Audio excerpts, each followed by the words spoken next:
Hey y'all, it's Nate King here again, and today we actually have a special thing. I made an intro, I want to see how well it does and whatnot. So let's get right into that.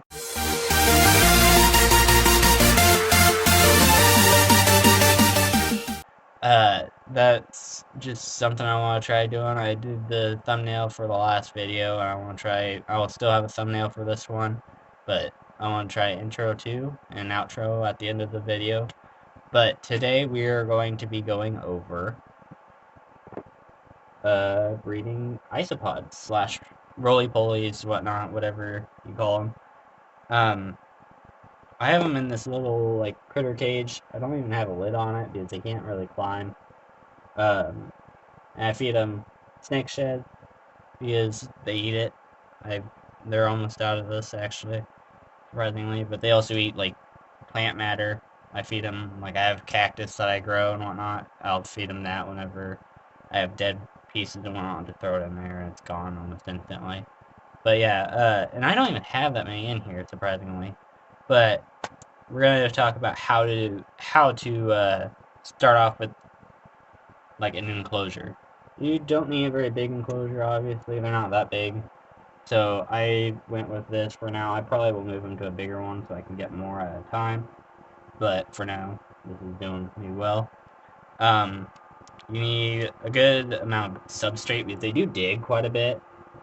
I put repted bark at the bottom and put a little bit of it's it's like cocoa fiber bricks. I even put a full one in here. This is maybe a quarter, if that. So I put a little bit of that in here. It's got some like dirt from outside because that's where I got them from, and so it just kind of came with their own dirt.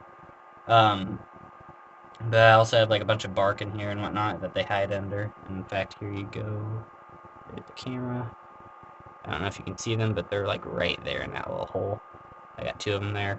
Um, but ooh, springtails too. That's a different video. I don't even raise springtails on purpose yet. They just kind of come with the things. But yeah, you need to mist them about once a day. Maybe every other day. I do every other day for these guys just because it holds a lot of moisture and whatnot. I would rather it not mold.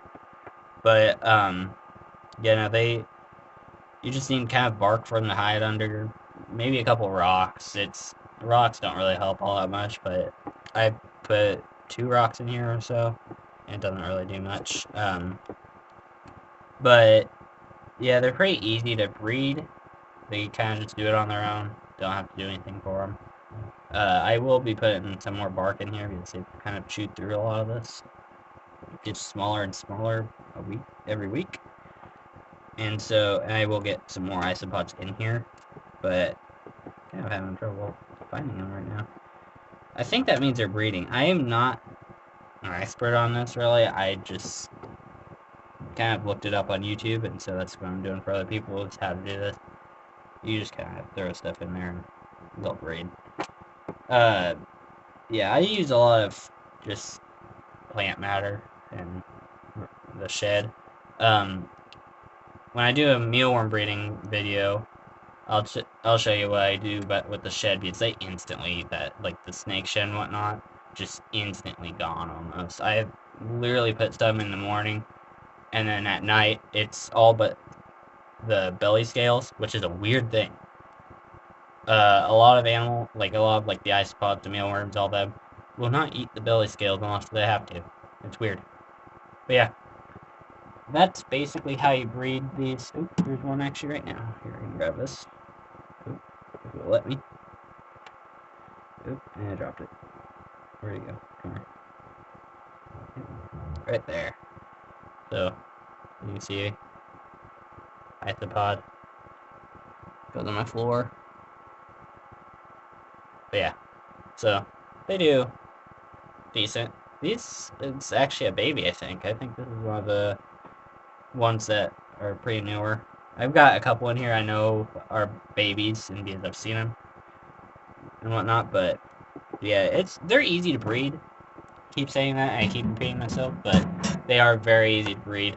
I've put them in different enclosures, and they do help a lot. And it's funny because you never see them in enclosures until like a snake, like Noro the corn snake, he poops. That's the only time I ever see the isopods. I'll see him, like, he pooped a couple days ago, and there's just a bunch of urate and whatnot there. I was like, oh, gotta clean. Nope. And there's a bunch of isopods with it, and it was gone almost like within a couple days. And I know they've been breeding in his enclosure because there were a ton in there, and I only put like 10 in there to start off with. So, yeah.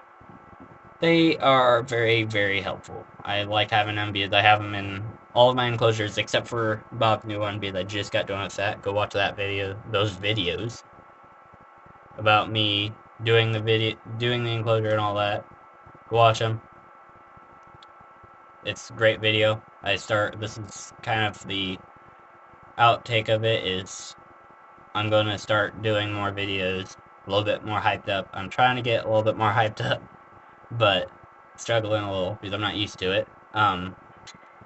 Sorry, I had something there that was distracting me. But yeah, so yeah, go watch those videos if you really want to see how I did his enclosure. I'll do more videos on his enclosure. I'm gonna get some plants for it soon. Gonna make some new hides soon. That'll be another video. But yeah, and I'll do some more just videos with him because it's just fun to do. So let's go do the outro. Like, subscribe.